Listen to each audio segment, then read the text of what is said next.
Hey guys, welcome to the Mewing channel, podcaster Reno.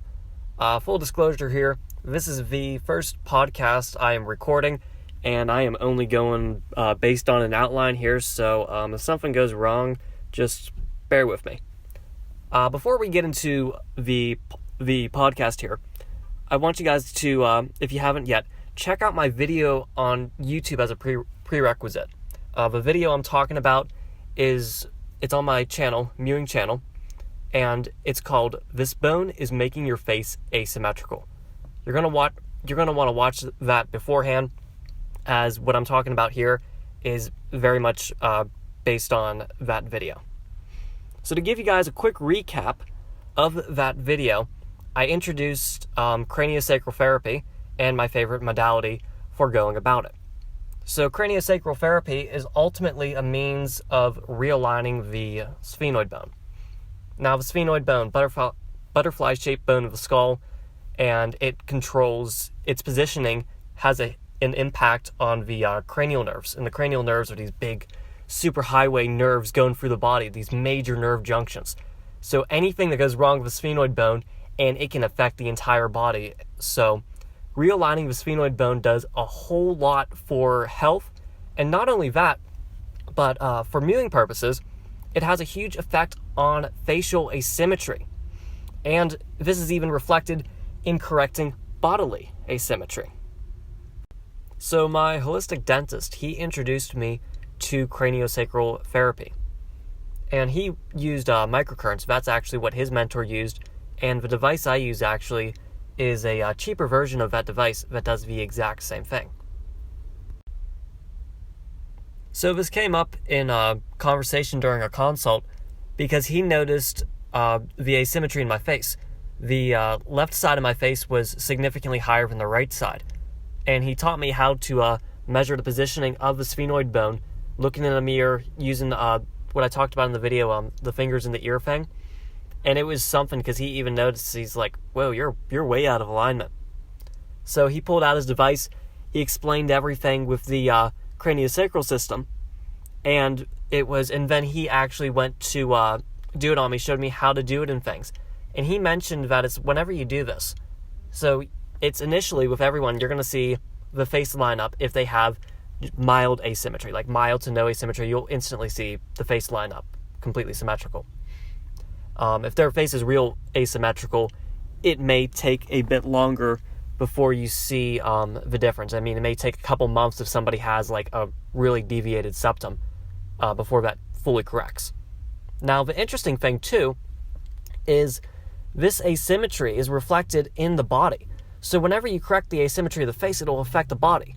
Now, he mentioned that you can actually measure out the joints. In fact, you make sure someone's hips are square when seated. You can actually measure out, if one leg's shorter than the other. And that's where he pointed out that if one leg's shorter than the other, with craniosacral therapy over the course of a couple months or so, you will actually see over time that both legs will be the same length. Now, the reason this happens, the reason we see the asymmetry correction in not just the face, but also the body, is because we're working with the cranial nerves. And the cranial nerves, they flow all throughout the body. Now, here's something really interesting. So whenever you do stretching, like say you're going for a full 180-degree side split. So what has to become more flexible? Well, obviously the muscles. But not just the muscles. The connective tissue, to an extent, have to become more pliable. And, get this, the nerves. So the interesting thing is how the nerves interact with the body there. So what happens is with craniosacral therapy, after doing it for a couple months, adjusting the positioning of the sphenoid bone, the sphenoid bone gets better and better at retaining correct alignment. And what we see happen is then the cranial nerves, they release. So instead of being pulled so tight to make one leg shorter than the other, now that side can actually relax and both legs can be the same length. So an interesting story on that note as well, when my holistic dentist actually did the first treatment on me and showed me the facial asymmetry and everything improve, the interesting thing we saw happen was not only did my face line up the first time, but also my entire body. This surprised him. He had never seen this happen with anyone else before. And it was wild. So here I am a couple years later now, and looking back at this, and I'm like, oh, that's what happened. So what happened? It was, at the time, I was already, I had already been eating like really healthy for a couple years, and by real healthy, I'm talking nothing but whole foods, and literally, it's like I don't even eat out. And so it's like I'm real healthy. And here we go. We do this treatment, and boom, instant, everything aligns.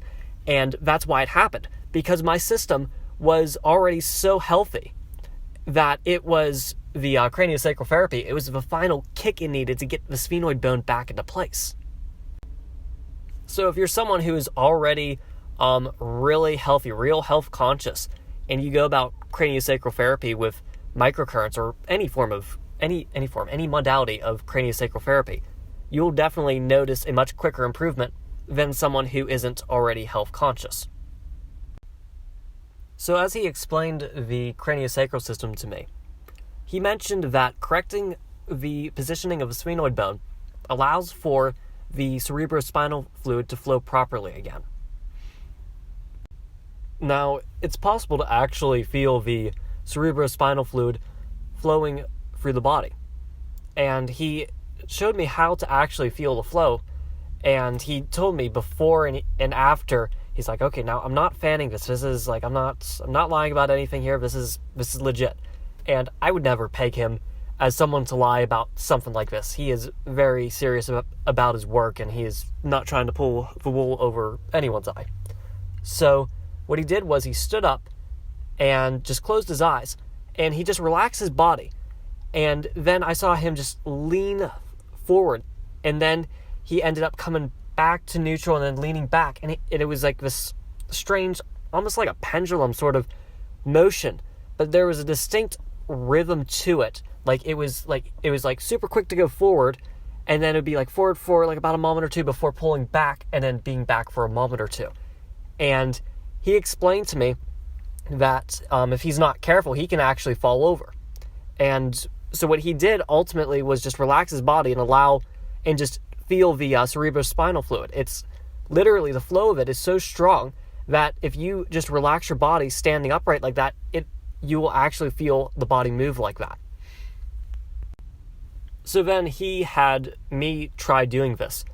Now I didn't experience this like he did, and he mentioned to me it's because my sphenoid bone is out of alignment. So then he did the treatment on me, and after doing that, he then had me stand up and try it, and it was something, because I'm like, okay, like, who knows what'll happen here. And as soon as I closed my eyes, I just noticed it, and I was like, whoa. I literally just said, like, whoa. Like, that was, it was something to feel. I'm like, holy cow, you gotta be kidding me. Like, to think that with this little microcurrent device, we affected the positioning of the sphenoid bone, allowing the cerebrospinal fluid to properly flow, and then to actually be able to stand up and have it before to compare it to, like, to actually feel the flow. Like, before, there was absolutely no flow. Like, I'm standing and it's like, nope, nothing's happening, no lean thing, nothing's happening. But then afterwards, I felt it, I'm like, holy cow, that was wild. Could never make that up. That was something. So now, is it possible to actually realign the sphenoid bone without any craniosacral therapy whatsoever?